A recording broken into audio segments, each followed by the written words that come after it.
तो देखो पूरा देश मान रहा है कि वेंकटेश अय्यर की वजह से राहुल त्रिपाठी को टीम इंडिया के स्क्वाड में मौका नहीं मिला है। बट मेरे अकॉर्डिंग अगर आप थोड़ा और ज़्यादा दिमाग लगाओ तो आपको पता लगेगा कि वो है दिनेश कार्तिक। तो सीधी बात, नो बकवास, जानते हैं ऐसे 4 रीजन जिनकी वजह से राहुल त्रिपाठी को मौका नहीं मिला है टीम इंडिया के स्क्वाड में।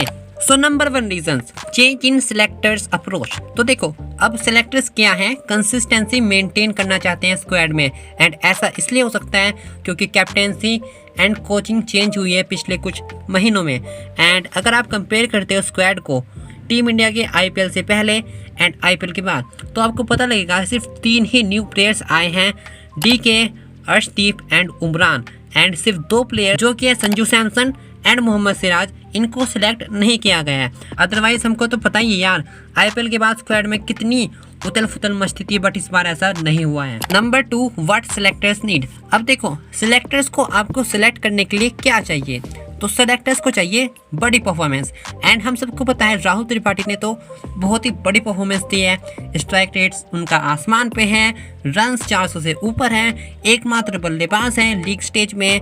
बट ये सिलेक्टर्स के लिए बड़ी परफॉर्मेंस नहीं है, क्योंकि अगर आप देखते हो टीम इंडिया के स्क्वाड को जो आईपीएल के बाद पिक किए गए हैं पिछले कुछ समय में, आपको उसमें पता लगेगा कि बैट्समैन जिसने 500 से 600 रन बनाए हैं उनको no question asked team India के स्क्वाड में जगह मिली है।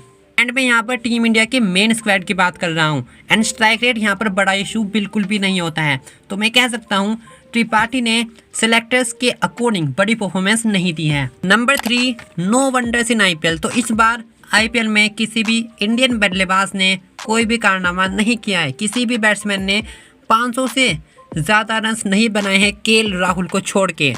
एंड ये हमें पता है मेन क्राइटेरिया है सिलेक्टर्स को सिलेक्ट करने का किसी भी प्लेयर को। एंड ये भी एक रीज़न हो सकता है कि सिलेक्टर्स ने कंसिस्टेंसी क्यों मेंटेन की है स्क्वाड में, क्योंकि इस बार बॉलर्स के अलावा कोई नहीं था जिसने कुछ बड़ा कारनामा किया हो, तो इसलिए सिलेक्टर्स ने सोचा यार चलो कंसिस्टेंसी मेंटेन करते हैं और क्या करें। Number 4, no space in squad.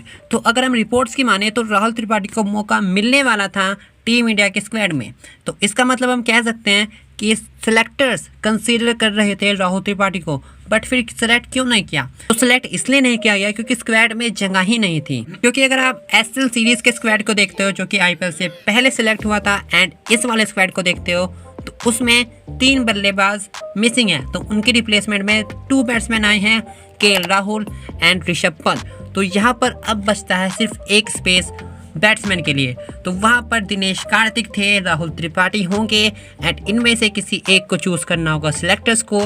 तो सिलेक्टर्स ने मेरे अकॉर्डिंग फिनिशर के रोल को ज़्यादा इंपॉर्टेंस दी होगी, इसलिए दिनेश कार्तिक पिक हुए।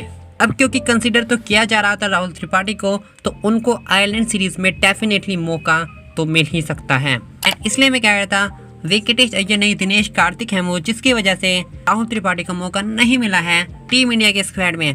एंड रही बात वेंकटेश अय्यर की, तो वो भाई साहब ऑलराउंडर है, उससे ज़रूरी बात वो एक फास्ट बॉलिंग ऑलराउंडर है, एंड फास्ट बॉलिंग ऑलराउंडर हम सबको पता है वो रेयर है इंडिया में, तो आप समझ ही सकते हो ना यार। एंड अभी मेन स्क्वाड 18 मेंबर्स का है, तो अब ये और भी कम होगा, तो उस केस में राहुल त्रिपाठी आसपास भी नहीं आएंगे। बट साइड स्क्वाड में यानी कि आयरलैंड के खिलाफ उन्हें मौका मिल सकता है।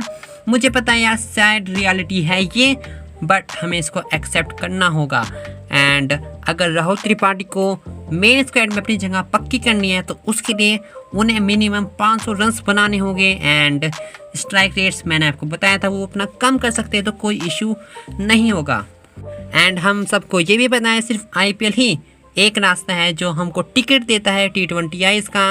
एंड अगर मैं सच कहूँ तो हमें ये सब एक्सेप्ट करना होगा जब तक टीम इंडिया के अप्रोच नहीं बदल जाता। टीम इंडिया के अप्रोच के बारे में तो यार पता नहीं, बट आप एक चीज़ चेंज जरूर कर सकते हो, वो है एक रेड थिंग को आप चेंज कर सकते हो ग्रे थिंग में। एंड हम सबको पता है यार वो क्या है, सब्सक्राइब बटन।